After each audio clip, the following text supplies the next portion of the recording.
mas é duro ter que adiar uma coisa que eu estou querendo. Né? A linguagem expressiva, a linguagem receptiva, desenvolve a inteligência. Pode passar.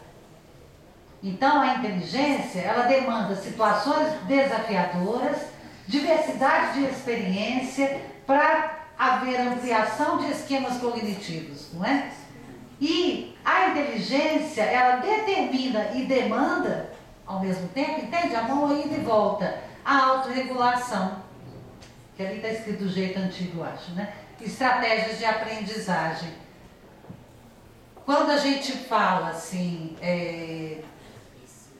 parece que aprendeu ontem e hoje já esqueceu, né?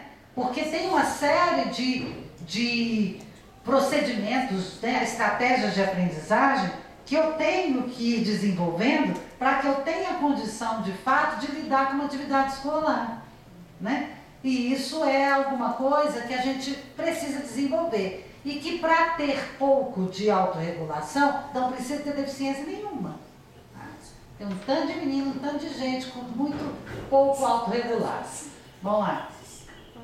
Isso tudo vale para criança com deficiência? Ok. Então, qual é a função da escola? E qual é o campo de intervenção da escola? Porque a escola é um lugar intenso, cheio de gente. E aí eu tomo decisões ao longo do dia. Porque a escola não é um dia igual ao outro, por mais rituais que ela tenha. E as minhas tomadas de decisão como profissional na escola, elas têm que ser muito rápidas. Por consequência, elas às vezes são muito irrefletidas. E ao longo dos anos eu vou esquecendo e vou deixando de fazer com a intenção e faço automaticamente várias coisas. Eu entendo que para trabalhar do ponto de vista da educação inclusiva, eu preciso relembrar por que é que a escola é como é, por que ela tem determinados rituais, o que isso tem a ver com o desenvolvimento humano, não é? Porque o que a organização de um ambiente coletivo demanda de desenvolvimento humano, para eu entender que a escola é valiosa nos seus diversos momentos para o desenvolvimento de todas as crianças. E que quando eu tenho crianças com deficiência, para eu poder planejar para elas, aquela criança com autismo que chega na escola, na hora do recreio ela tampa o ouvido, ela balança e ela chora, e que ela não consegue ficar dentro da sala de aula, e que ela não comunica, e ela rola no chão, tem uns assim, não é? E eu não sei por onde começar, porque eu acho que eu sei por onde começar quando ela estiver sentada na carteira, pegar o lápis e esperar para fazer o que eu vou falar para ela fazer. Este não é o ponto de partida da escola, porque a escola não foi esse ponto de partida para ninguém, não é? E a escola tem outras coisas que ensinam e desenvolvem que a gente perdeu a consciência disso, tá? Então eu preciso entender de desenvolvimento infantil. Estou falando de ninguém com deficiência, humano. Eu preciso relacionar desenvolvimento humano e a rotina e o que acontece dentro da escola naquele ambiente, qual a relação de uma coisa com outra, para eu saber o que eu preciso fazer quando uma criança tem uma privação sensorial, quando ela tem um autismo, porque aí eu não perco a escola de vista e não perco o que é o terreno de trabalho da escola com aquela criança. Ok? Pode passar. Agora é um filminho. Vocês descansar de mim. O filminho é bom que ele vai ficar quieto lá, né? Não vai ficar assim sumindo, aparecendo.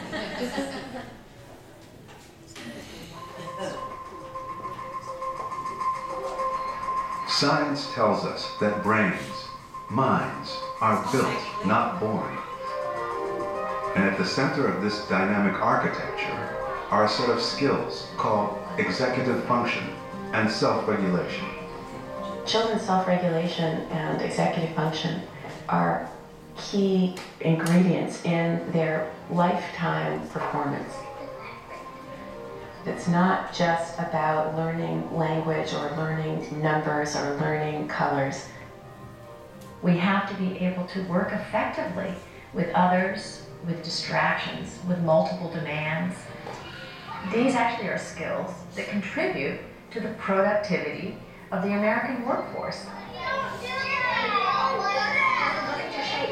What should you have done next? Educators, I think, are looking for just this sort of thing. And when we describe what we mean by executive function, they say, yes, that's it. That's exactly, the problem. These kids, they can tell me these rules, but they can't actually use them. What's this? A tool.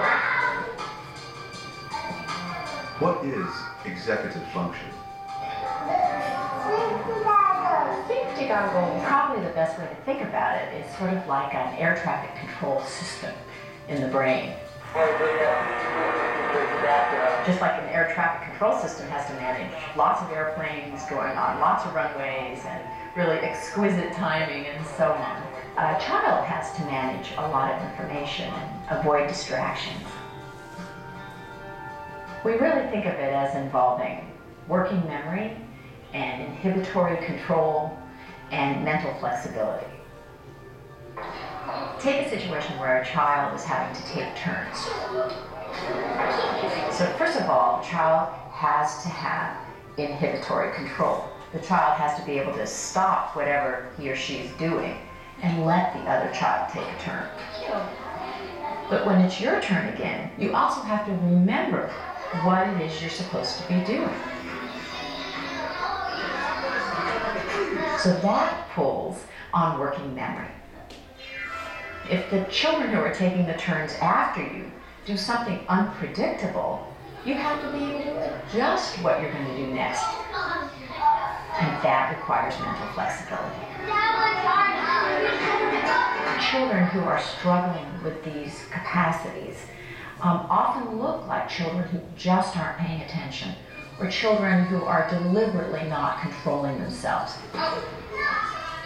If you don't have self-regulation, you act out and the teacher puts you in timeout, and so then you miss part of the learning that's going on, and then you are more upset because you're behind, and so you act out, and so you get this downward spiral.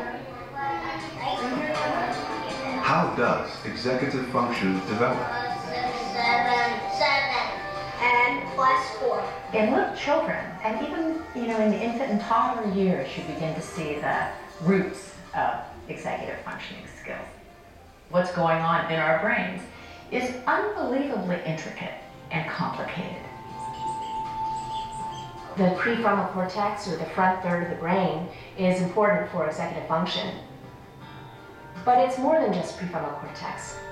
This region doesn't act alone. It's involved in controlling your behavior through its interactions with all other parts of the brain. The brain goes from a situation where you've got nearest neurons communicating very strongly with each other and ignoring the rest of the brain, to these widespread networks that are connecting these different areas. Executive function changes over the life course. It improves radically over the first few years. It continues to improve throughout adolescence. It's not until early adulthood that you have the adult-type networks that are very strongly activated that connect different brain regions together. Let's take notes. Also, we believe that executive functions can be trained. It's just like going to the gym. So the more you practice in these areas, the stronger the capacity is likely to become, because you're helping to strengthen those neural connections. Mom, you're at 10:04. Slowly but surely, you're going to be able to step back, and that child's going to go into the world with these skills where they can get along with other people, change rules, and they can be flexible, and they can accomplish new things, and they're unafraid. I got my arm. Oh dear. If we don't learn these skills during the childhood and adolescent years when they're coming online, we are really ill-equipped as an adult to hold a job, to maintain a marriage, to raise children, to get along with each other, to basically be part of a civil society. You're okay.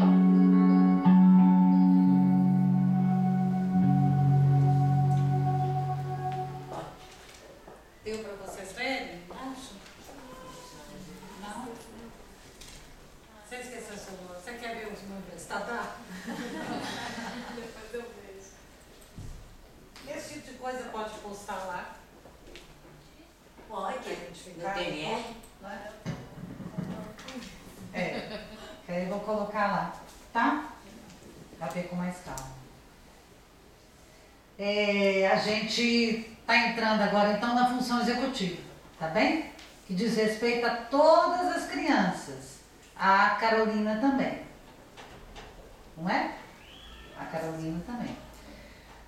Mas essa função, trabalhar, nós vamos começar a compreender a função para a gente ter uma compreensão, uma possibilidade de compreensão educacional sobre o autismo. Tá? Não adianta a gente compreender o autismo do ponto de vista médico, psiquiátrico, se isso não permite a gente desdobrar e fazer uma relação com o fazer da escola. Tá? Então, o fazer da escola é com o que é criança e se desenvolve com experiência, com contato e interação, não é com o que falta. Então, a criança com autismo a gente também tem que compreender a partir do desenvolvimento das funções, certo? Aí está lá no filme essa frase, não é da Patrícia. Está lá, a ciência ensina que cérebros e mentes não nascem, mas são construídos. Por isso que a escola existe. Se não fosse assim, podia fechar o boteco, né? Escola existe porque mentes e cérebros não nascem prontos. Pode passar. Função executiva, então. Segundo Pennington, não sei se está correta a forma de falar, é a capacidade de manter uma disposição adequada de solução de problemas com o fim de alcançar um objetivo futuro. Essa disposição pode implicar um ou vários aspectos, como a intenção de dar uma resposta, de adiá-la até um momento posterior adequado, inibição de impulso, conduta estratégica. Então é uma função muito própria do ser humano, não é? É a capacidade que o ser humano foi adquirindo ao longo de sua existência de se projetar ao futuro, né? Eu ter que me projetar ao futuro, eu ter que colocar um objetivo ali à frente, pensar como chegar lá, né?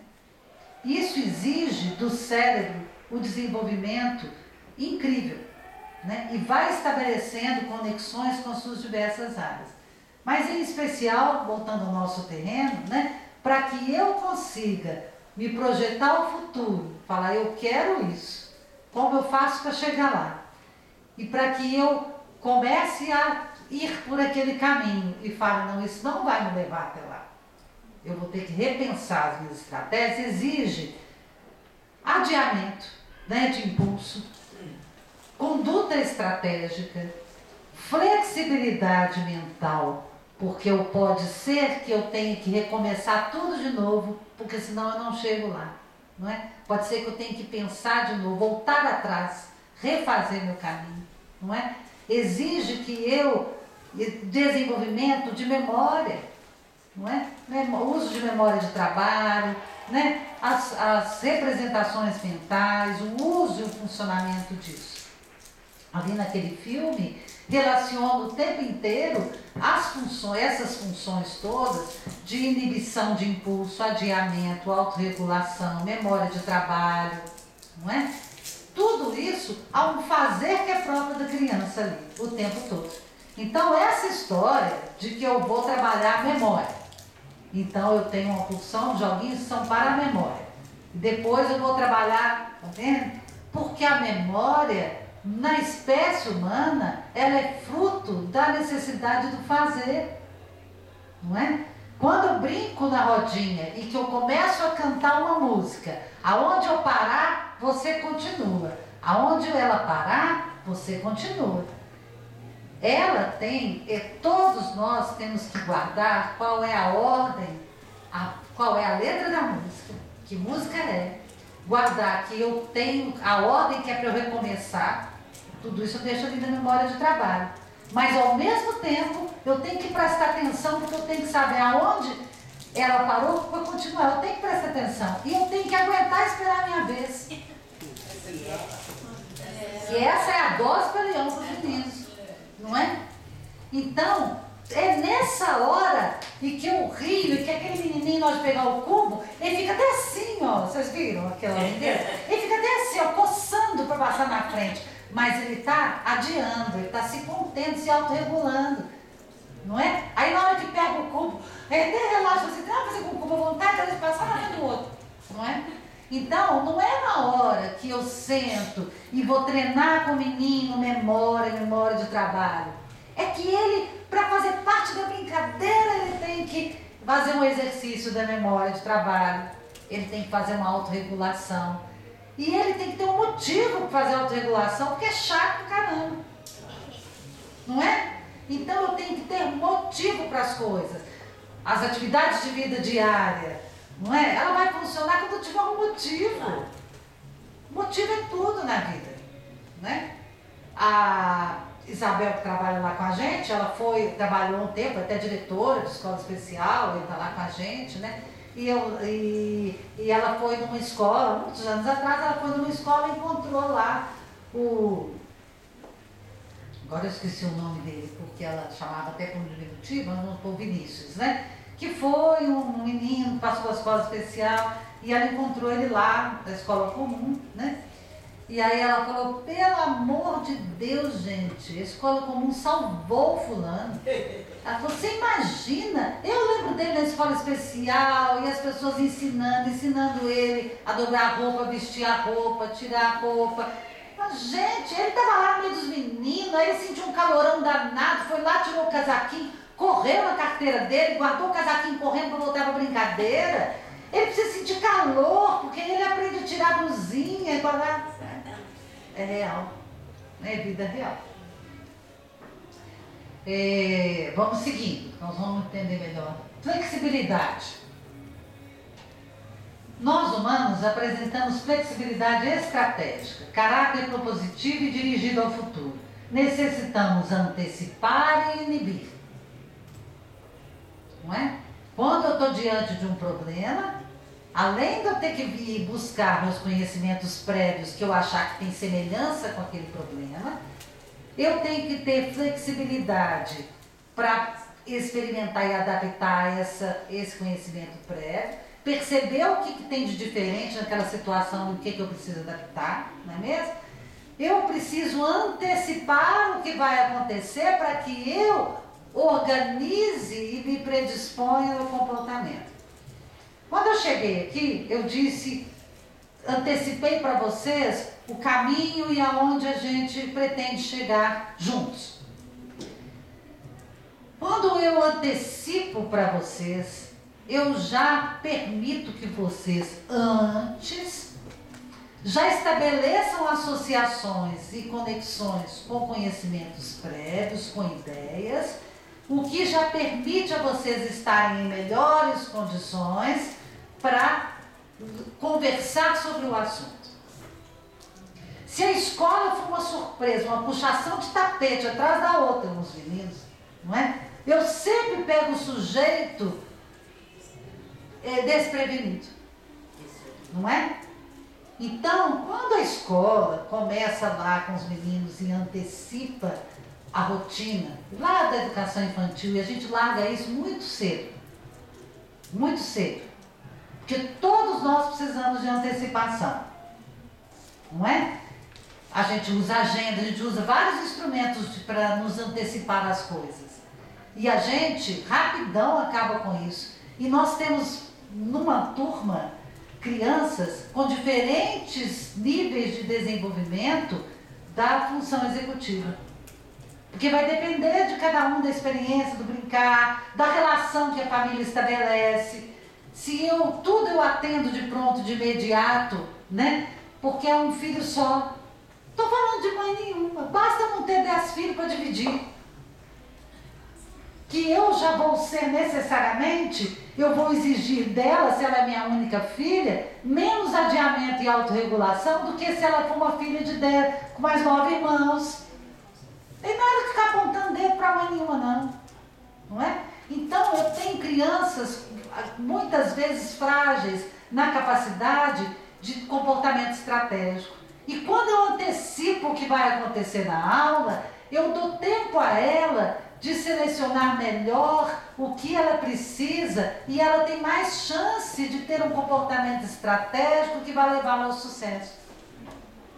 Não é? Então, quando a escola, lá na educação infantil, a criança vai para a escola, ela sai, na maioria das vezes, de um meio familiar, aonde ela frequenta, onde as relações mais frequentemente são incondicionais, por mais levadeza que tenha feito, continua uma criança amada, cuidada, né? Vai continuar alimentada, não é verdade? E aonde ela é atendida de imediato, para eu ir para um outro lugar. Este outro lugar tem que ser outro lugar. Porque se nesse outro lugar eu tenho as minhas tias,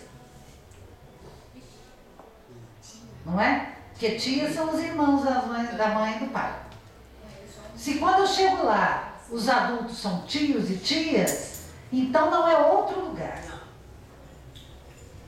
Então, quando eu vou para este outro lugar, aonde eu não sou a filha única ou sou eu mais dois, aonde os adultos não têm relação incondicional comigo, aonde as outras crianças eu não conheço e eu vou aprender a conhecer e fazer amizade.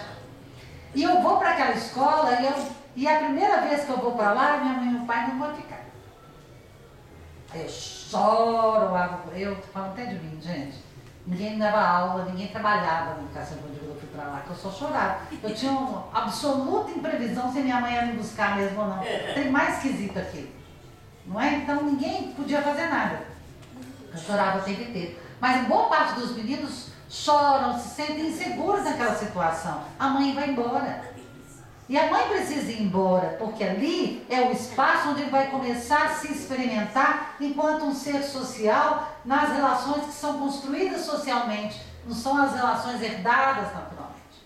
Não é? Patrícia, e aí acho que acontece ainda de ouvir relatos, por exemplo, de pessoas com deficiência, em que a escola não senta para estudar o caso e, por exemplo, a mãe acaba acompanhando a criança.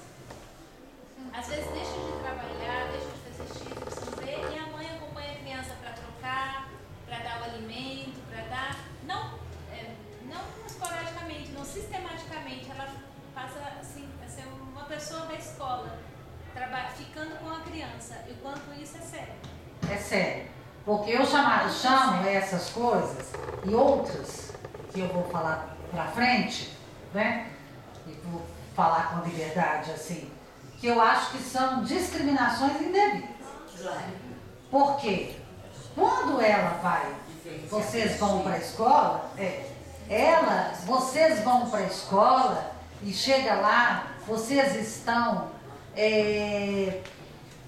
sujeitos a dividir as coisas com o outro, a ter que se resolver com o igual. O igual é muito mais exigente do que o adulto. Porque o adulto, ele já desenvolveu uma série de coisas. E a relação dele, adulto, com uma criança, é uma relação de quem tem autonomia, até para cuidar do outro. Para quem tem menos autonomia, precisa ser cuidado.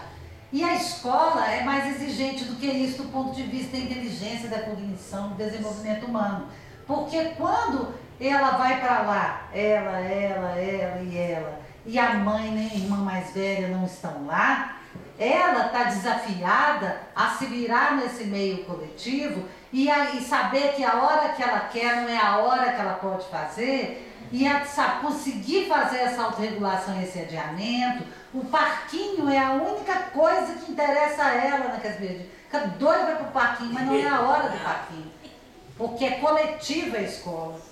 Porque não adianta falar que ela aquela hora, ela quer o biscoito dela. Porque a escola é um ambiente coletivo e as refeições são coletivas. Então eu abro mão de várias coisas. Isso é provocador e que se ela não empresta o brinquedo dela para ela, de jeito nenhum, empurra ela para lá, no outro dia, quando ela está com um brinquedo bacana, ela também não vai brincar com você.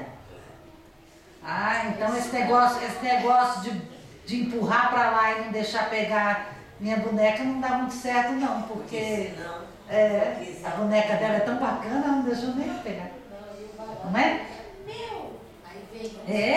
Porque eles chegam, gente, sem autorregulação, sem adiamento, sem compartilhamento.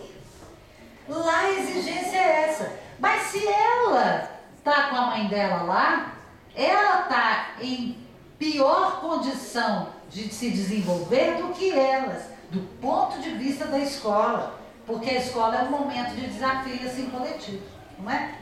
Então, quando as crianças vão para lá, elas vão e choram no início. Por que elas choram? Porque é uma experiência que elas não têm conhecimento prévio a imaginar. As pessoas falaram para elas que é muito bacana, que é muito bom.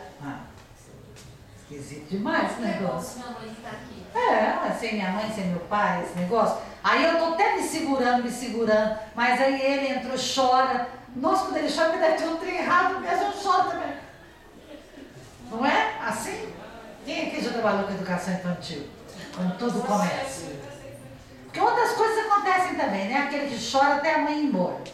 Aí ele fica ótimo, quando fala, sua mãe chegou, ele chora de novo. A mãe fala, passou um dia chorando, meu filho, o que foi? Não é? Então, ele vai e não consegue antecipar, mas aí os dias vão passando. Quando chega no final da semana, no início da outra semana, a mãe vem virando assim, vem assim. Quando ele viu que virou a esquina que é da escola, ele já vai até puxando. Porque ele já consegue antecipar. Ele já tem a experiência e já antecipa o que vai acontecer. E ele já é um ambiente conhecido. Quando a escola vai lá e faz a rodinha e faz a rotina do dia, isso permite que ela, que a única coisa que interessa a ela é o parquinho, ela entenda que uma hora vai chegar a hora do parquinho. Que não é ela chorar e gritar que não tem parquinho e o parquinho sujo porque ela chora e grita e deita no chão e esperneia. É porque o parquinho já está previsto.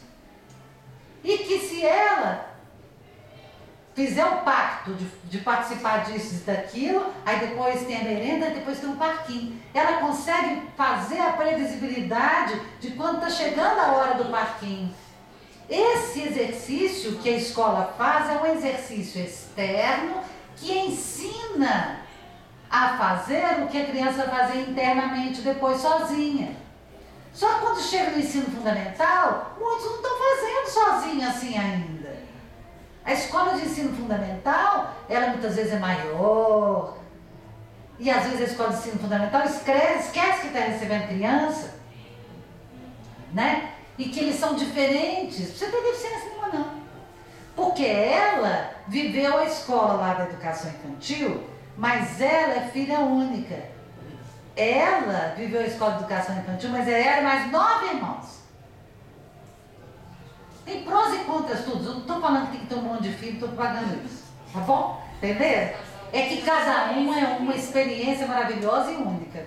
Então, ela pode ter, por várias razões da vida dela, não é porque o cognitivo dela não está bem preservado. É porque tem várias razões que juntas fazem com que ela chegue na escola de ensino fundamental com várias funções mais frágeis do que ela, que tem várias circunstâncias que proporcionou isso.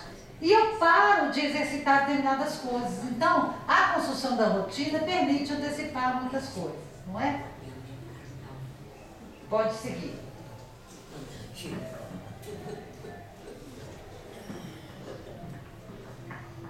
Eu amo esse reloginho, mas é por isso que eu uso, mas não quer dizer que é porque eu enxergo. Pô, fazia. Eu te dou um relógio assim. Não, adoro. Ele tem um maior luxinho com esse reloginho, mas ele não é só para feitar. A gente vai tomar lanche. Nós estamos adiando, né? Preparadinha? Não, tô brincando.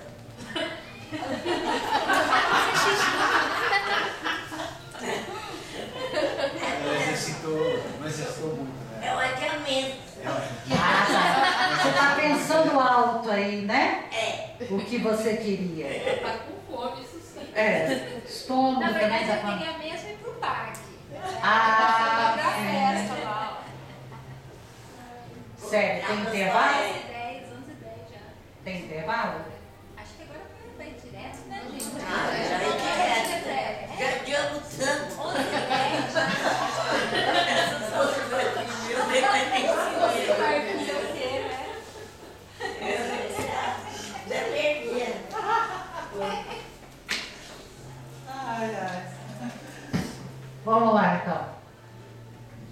falei ali da primeira vez na escola, vínculos familiares e vínculos na escola, apresentação da rotina do dia, atividades escolares e habilidades envolvidas na função executiva. Vou deixar, nós vamos desenvolver isso depois, tá? A importância da repetição. A gente, então, nós temos, a gente já está adulto e é professor, né? A gente tem flexibilidade mental bem desenvolvida, não é?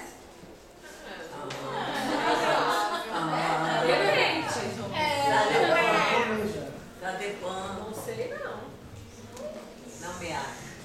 Quando vocês vão ao supermercado, aí tem lá o estacionamento, vocês estacionam cada dia num lugar diferente? Depende, se a vaga é diferente que eu tenho água, eu vou na mesa. Eu não. E no curso, senta mais ou menos no mesmo lugar? Sim. Quer dizer que se eu falar assim, vamos fazer mais uma aula amanhã domingo, eu vou achar ela ali, ela aqui, ela aqui. Vai. E nós deixamos as cadeiras na frente para as amigas que não vieram. A gente fica bem exposto, não é? Esperando elas chegarem. Muito bem. Quando a gente vai dirigindo e aí encontra lá, desculpa o transtorno, que ainda pede desculpa pra gente, como se isso permitisse a gente perdoar, né?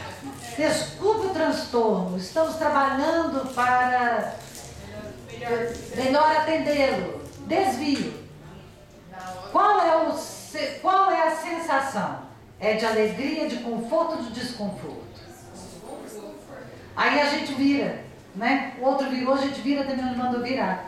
Mas aí o da frente dá certo e vira na primeira rua. Aí eu não sei se é porque ele sabe onde é que é, mas eu não vi ainda uma placa falando que é para virar ali. Não sei se eu sigo ele ou se eu sigo, mas tinha que ter outra placa aqui. Você vai... A gente fica, a hora que você vê que você está de volta ao seu caminho, não é mais confortável? Não é? Não é confortável. É mais quando a gente pega um ônibus que a gente nunca pegou para um lugar que nunca foi. Né? Aqueles pensamentos que a gente senta no ônibus e vai pensando na vida e tudo, nenhum, né, gente? A gente olha pro trocador, olha pro motorista, vê se ele está lembrando de me avisar quando chegar lá, eu olho, já acho que está chegando, não é? É tenso. O que não se repete é tenso. Não é? Tem gente que tem guarda-roupa degradê.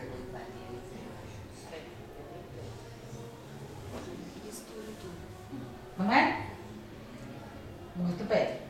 Se eu chego em casa e coloco a chave do carro cada dia num lugar diferente, no outro dia eu não tenho a menor ideia de onde está. Não é verdade? Então, a gente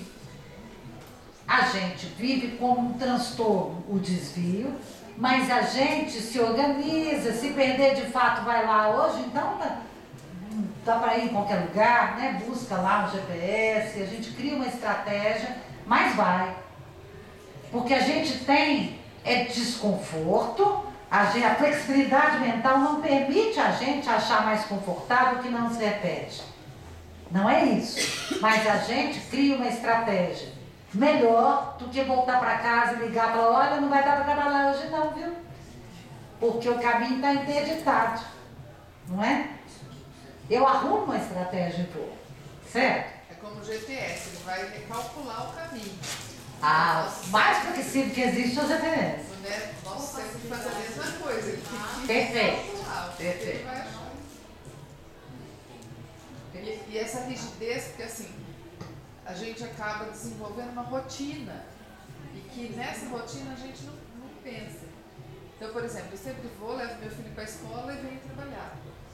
Esporadicamente que eu não faço esse caminho, já aconteceu várias vezes de eu não fazer o caminho para o trabalho, eu ir em direção à escola.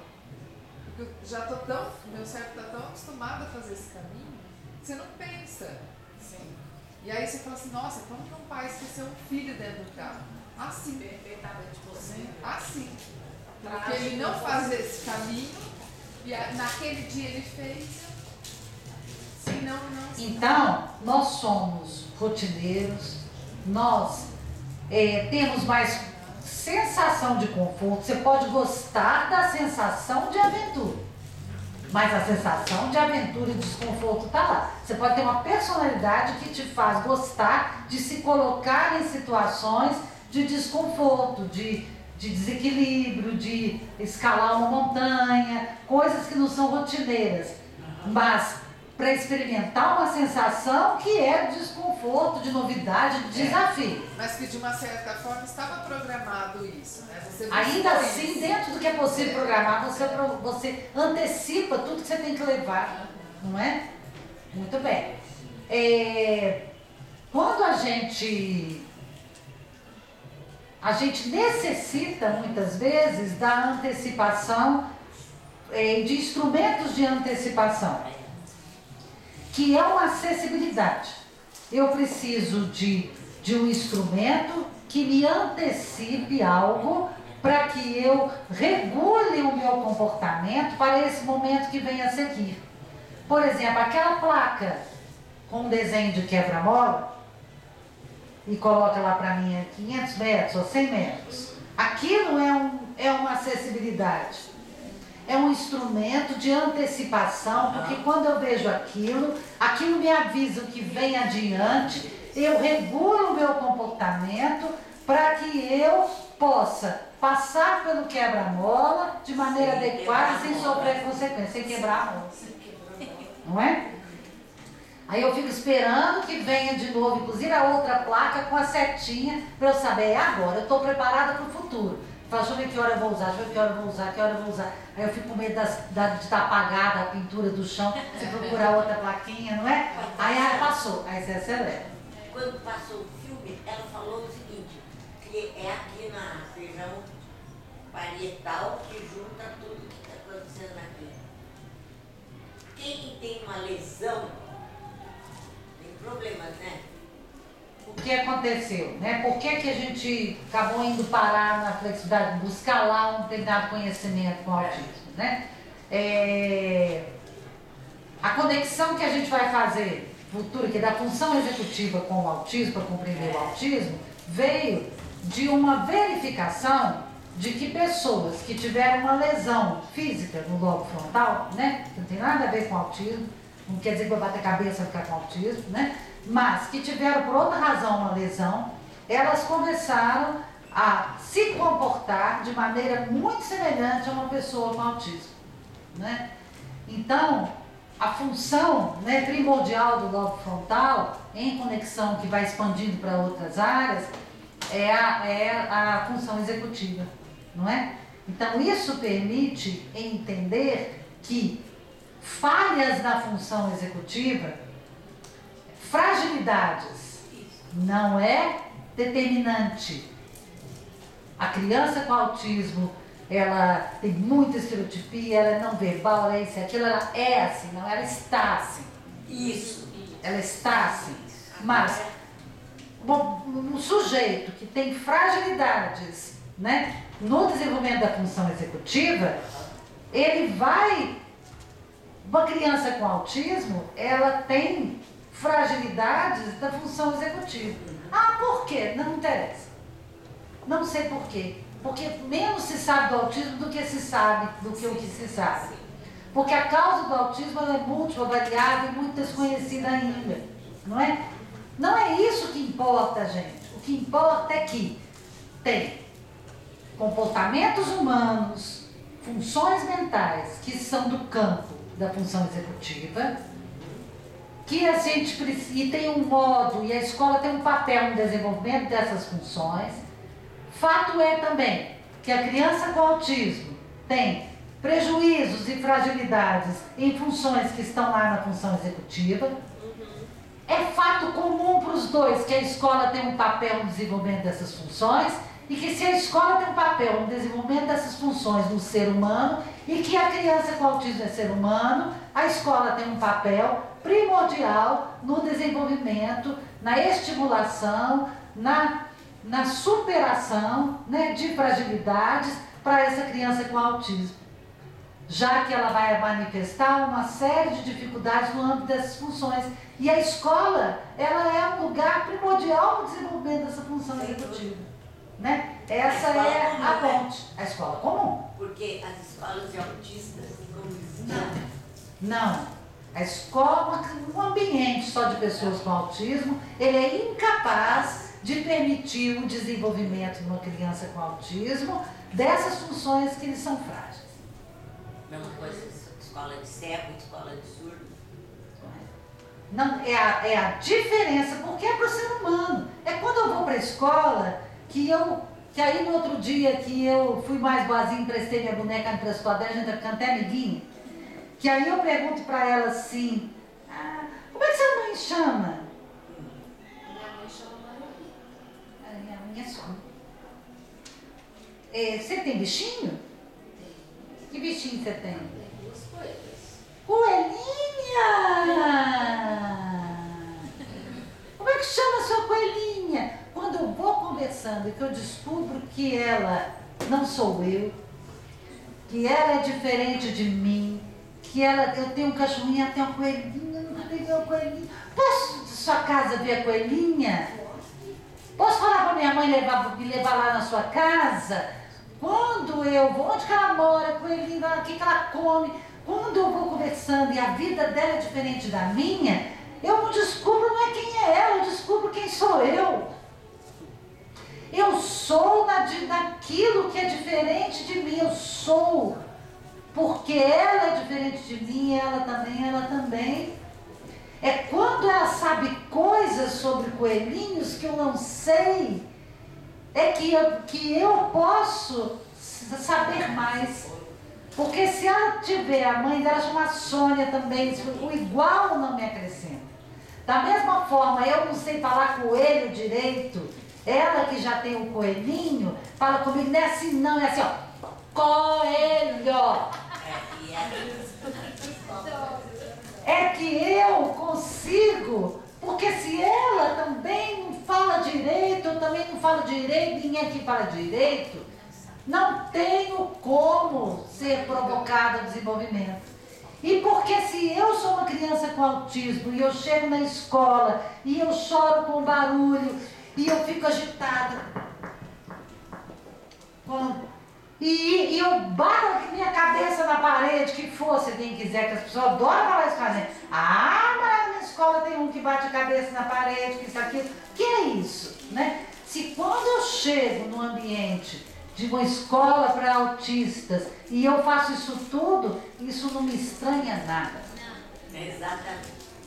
E o estranhamento do ambiente da escola regular em relação a bater a cabeça na parede e a estereotipia é um estranhamento que permite que essa criança avance. Porque eu tenho por referência crianças de 10 anos de idade e não referência no que é comum a uma criança com autismo. É a minha expectativa é que faz. Porque quando eu pego aquele bebê que está chorando e falo, eu acho que é fome, eu abro para ele uma perspectiva que vem de mim, mas uma expectativa, não é? E que eu sorrio para ele, e que eu brinco com ele, porque eu tenho uma expectativa que ele vai ser capaz de sorrir para mim, de falar comigo. Então, quando eu não acho que é normal mesmo que ele role no chão, já que ele tem autismo, mas que eu espero, falo, gente, isso tem que melhorar. Entendem? Aí o lugar comum, o estranhamento e a expectativa de que ele um dia sente aqui na mesinha com o colega, porque é isso que as crianças dão conta de fazer, é que abre uma janela para ele. Não é? Se não tiver isso, não adianta. E a imitação. Porque se eu não bati a parede, cabeça na parede, mas se eu vou para lá tem um que todo dia bate, é muito provável que eu vou bater para mim. Mas se eu bato a cabeça na parede, mas eu vou para a escola, ninguém lá está fazendo isso. Quando eu faço, as pessoas ficam até assim, ficam me olhando, né? E que eu vou percebendo que lá não é comum, os meninos comportam de outra forma, eu tenho outra referência visual de comportamento de meninos que parecem comigo, não é? Então, é muito provável que eu imite, e a imitar eu vou adquirindo hábitos, comportamentos, posturas e comportamentos, já disse, de crianças que têm um desenvolvimento que eu ainda não tenho e eu vou passando a ter. E a regulação começa pelo outro. Pelo outro. Aí o outro dá não. Porque se o outro não falar isso aí vai te dar choque, lá não pode, eu vou pôr a língua mesmo, eu vou prendendo na marra, né? No final eu aprendo, cheio de cicatriz, com a língua queimada, não entendeu? Vou até imaginar uma coisa dessa, né? Vamos lá, pode seguir.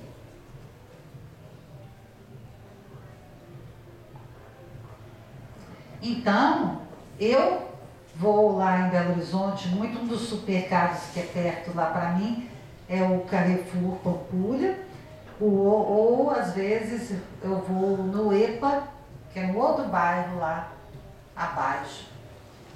Em todos os dois eu tenho um lugar cativo para estacionar.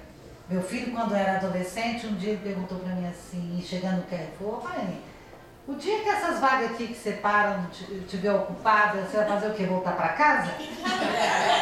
Adolescente adora fazer essas coisas. Eu falei, ai meu filho, eu não sei, mas eu espero que nunca aconteça isso. Não é? Então, assim, os lugares em cada um são meio cativos, não é? Ah, mas é autista que gosta de repetir as coisas. Não é? Não é. O que eu quero dizer? Quando você está aqui, ó, balançando o seu pé, não é? Às vezes eu estou assim com a caneta, às vezes eu estou assim com o cabelo. O que é uma estereotipia? Estereotipia é algo, é um comportamento repetitivo, repetido, que não tem função prática no contexto. O conceito de estereotipia é este o conceito, é algo repetido que não tem função pragmática, não é um modo de resolver nada. Aspas, não é? Mascar chicletes é um ato repetido que não te ajuda, não tem uma função prática, ele não é uma calculadora, os chicletes, né? Ele não é nada que te apoie, por exemplo, fazer uma prova. Mas aquele movimento repetido de mascar os chicletes, ele em algum momento ele traz um conforto, porque senão a gente não ia mascar, porque você não engole nada, aquilo não enche barriga. No instantinho acaba o açúcar. O gostinho bom acaba no instantinho, não é? Então, nós todos temos, até certo ponto, uma repetição, uma zona de conforto naquilo que se repete. Seja aquilo que se repete e que eu repito, mas não me atrapalha de resolver o problema, seja naquilo que se repete até sem função prática alguma. Não é? Muito bem. Nós todos precisamos de antecipações. Não é? Então a gente vai lá e põe na agenda. Eu ponho na agenda, ó, tal dia marcou uma reunião lá no gabinete. Muito bem, eu vou lá, anoto o dia e o horário. Porque quando estiver chegando essa reunião, eu tenho que pensar, às vezes, na roupa que eu vou pôr. Não é verdade? Eu tenho que saber um pouquinho antes. Ou então, se a minha vida é muito de surpresa, eu vou trabalhar com uma roupa que me permita, de repente, precisar de participar de uma reunião. Tudo isso é antecipação também. Se eu não me antecipo, eu corro o risco de ir para outro lugar e não ir na reunião, corro o risco de ir para a reunião de mão abanando, sendo que eu tinha que levar determinados dados, não é? Então, nós todos precisamos de antecipação. O que é que um filme de terror faz conosco? O que é o suspense?